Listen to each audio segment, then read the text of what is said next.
ಎಲ್ರಿಗೂ ನಮಸ್ಕಾರ. ನಾನು ಸಿಎಂ ಶಾಬಾಸ್ ಖಾನ್, ಯಂಗ್ಸ್ಟರ್ ಎಂಪವರ್ಮೆಂಟ್ ಪಾರ್ಟಿಯ ನ್ಯಾಷನಲ್ ಪ್ರೆಸಿಡೆಂಟ್. ನಮ್ಮ ಒಂದು ಉತ್ತಮವಾದ ಕಾರ್ಯಕ್ರಮ ನಾವು ನಿಮ್ಮನ್ನ ಇಂಟ್ರೊಡ್ಯೂಸ್ ಮಾಡಕ್ಕೋಸ್ಕರ ಅಂತ ಬಂದಿರೋದು. Proud to be a police ಅಂತ ಹೇಳಿ. We respect police, we support police. ನಮ್ಮ ಯಂಗ್ಸ್ಟರ್ ಎಂಪವರ್ಮೆಂಟ್ ಪಕ್ಷದ ವತಿಯಿಂದ ಈ ರಾಜ್ಯಾದ್ಯಂತ ಪೊಲೀಸ್ ಕಾನ್ಸ್ಟೇಬಲ್ಗಳ ಈ ಅಂತರ ಜಿಲ್ಲೆ ವರ್ಗಾವಣೆ ಆಂದೋಲನ ಅಂತ ತೆಗೆದಿದ್ದೀವಿ. ಈ ಆಂದೋಲನದಲ್ಲಿ ಸಾವಿರಾರು ಜನ ಪೊಲೀಸ್ನವರು ಅವರವರ ಊರು ಬಿಟ್ಟು ಹೆಚ್ಚು ಕಮ್ಮಿ ಅಂತ ಹೇಳಿದ್ರೆ 3 ವರ್ಷ ಇಲ್ಲಿ ಬಂದು ಡ್ಯೂಟಿ ಮಾಡಿ ಕಾಯ್ದಿದ್ದಾರೆ, 5 ವರ್ಷ ಕಾಯ್ದಿದ್ದಾರೆ, 7 ವರ್ಷ ಕಾಯ್ದಿದ್ದಾರೆ, 10 ವರ್ಷ ಕಾಯ್ದಿದ್ದಾರೆ. ಇವ್ರಿಗೆ ಇಲ್ಲಿವರೆಗೂ ವರ್ಗಾವಣೆ ವಿಚಾರದಲ್ಲಿ ಯಾವುದೇ ರೀತಿಯ ಸರ್ಕಾರ ಪ್ರತಿಕ್ರಿಯೆ ಕೊಡೋದಾಗ್ಲಿ, ಗೃಹ ಸಚಿವರು ಇದ್ರ ಬಗ್ಗೆ ಮಾತಾಡೋದಾಗ್ಲಿ, IG DIG ಸಾಹೇಬರು ಇದ್ರ ಬಗ್ಗೆ ವಿಚಾರ ಪ್ರಸ್ತಾಪ ಮಾಡೋದಾಗ್ಲಿ ಯಾವುದೇ ರೀತಿಯ ಇಲ್ಲ. ಈಗ ನಾವು ಒಬ್ಬ ಸಾಮಾನ್ಯ ಮನೆಯಲ್ಲಿದ್ದು ಬಡತನದಿಂದ ಒಂದು ಹುಡುಗನ್ನ ಓದಿಸಿ ಪೊಲೀಸ್ ಆಗ್ತಾರೆ ಅಂತ ಹೇಳಿದ ತಕ್ಷಣ ನಮ್ಗೆ ಹೆಮ್ಮೆ ಆಗುತ್ತೆ.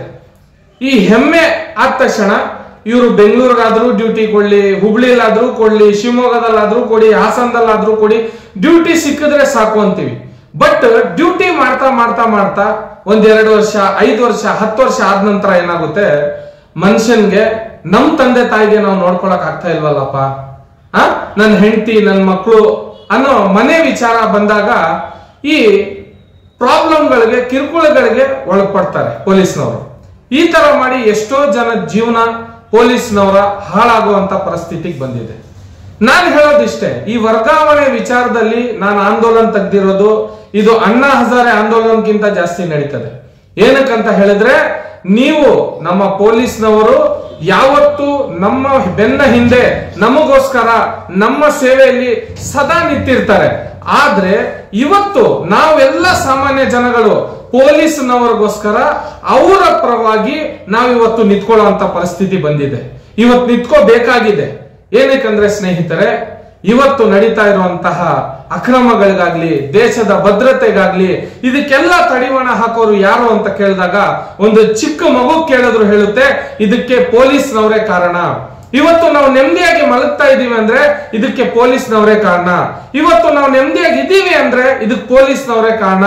ನಮ್ಮ ಭದ್ರತೆಯಿಂದ ಎಲ್ಲಾ ರೀತಿಯ ಅವರು ನಮ್ಗೆ ಸುರಕ್ಷತೆ ನೀಡಬೇಕಾಗಿದ್ರೆ ಅವರ ಫ್ಯಾಮಿಲಿ ಅವ್ರಿಗೋಸ್ಕರ ನಾವು ಕೆಲಸ ಮಾಡುವಂತ ಅವಶ್ಯಕತೆ ಇದೆ.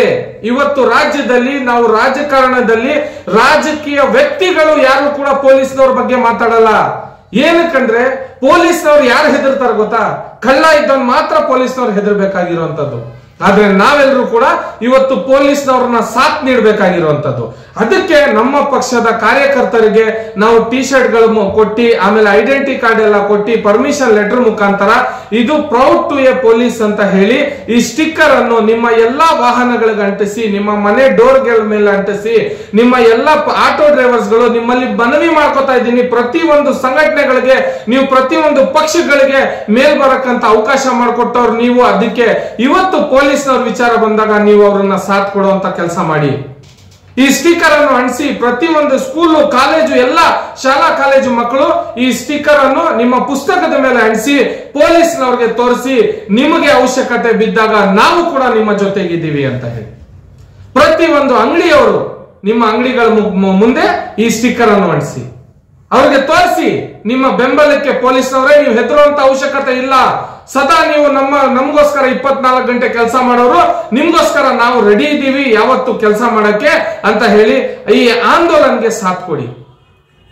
ಪೊಲೀಸ್ ಕಾನ್ಸ್ಟೇಬಲ್ಗಳ ಅಂತರ ಜಿಲ್ಲೆ ವರ್ಗಾವಣೆ ಆಂದೋಲನಗೆ ಯಂಗ್ಸ್ಟರ್ ಎಂಪವರ್ಮೆಂಟ್ ಪಕ್ಷದ ವತಿಯಿಂದ ನೀವೆಲ್ಲರೂ ಕೂಡ ಸಾಥ್ ನೀಡಬೇಕು. ಸ್ಟಿಕ್ಕರ್ ಗಳನ್ನು ನೀವೆಲ್ಲರೂ ಕೂಡ ನಿಮ್ಮ ವಾಹನಗಳ ಮೇಲೆ ಅಂಟಿಸಬೇಕು, ನಿಮ್ಮ ಅಂಗಡಿಗಳ ಮೇಲೆ ಅಂಟಿಸಬೇಕು, ನಿಮ್ಮ ಮನೆಗಳ ಮೇಲೆ ಅಂಟಿಸಬೇಕು, ನಿಮ್ಮ ಸ್ಕೂಲ್ ಕಾಲೇಜ್ ಓದುವಂತ ಮಕ್ಕಳು ನಿಮ್ಮ ಬ್ಯಾಗ್ಗಳ ಮೇಲೆ ಅಂಟಿಸಬೇಕು. ಯಾಕಂದ್ರೆ ಇವತ್ತು ನಾವು ಹೇಳ್ಕೊಡ್ಬೇಕಾಗಿದೆ ನಮ್ಮ ಮನೆಯಲ್ಲಿರುವಂತಹ ಮಕ್ಕಳಿಗೆ, V respect police, we support police. ಅವಶ್ಯಕತೆ ಬಂದಾಗ 10 ವರ್ಷ ಆಗಿದೆ ವರ್ಗಾವಣೆ ವಿಚಾರದಲ್ಲಿ, ಯಾರು ಕೂಡ ಪ್ರತಿಕ್ರಿಯೆ ನೀಡಲ್ಲ. ಯಾವುದೇ ಸರ್ಕಾರನೂ ಇದಕ್ಕೆ ಗಮನ ಕೊಡ್ತಾ ಇಲ್ಲ. ಅದಕ್ಕೆ ಈ ರಾಜ್ಯ ಸರ್ಕಾರಕ್ಕೆ ತಕ್ಕ ಪಾಠ ಕಲಿಸಲಿಕ್ಕೆ ಆಮೇಲೆ ನಮ್ಮ ಪೊಲೀಸ್ನವರಾಗೆ ವರ್ಗಾವಣೆ ವಿಚಾರದಲ್ಲಿ ಆಂದೋಲನ ತಂದಿದ್ದೀವಿ. ನೀವೆಲ್ಲರೂ ಕೂಡ ಸಹಕರಿಸಿ ಅಂತ ಕೇಳ್ಕೊಂತ ಇದ್ದೀನಿ. ಧನ್ಯವಾದ.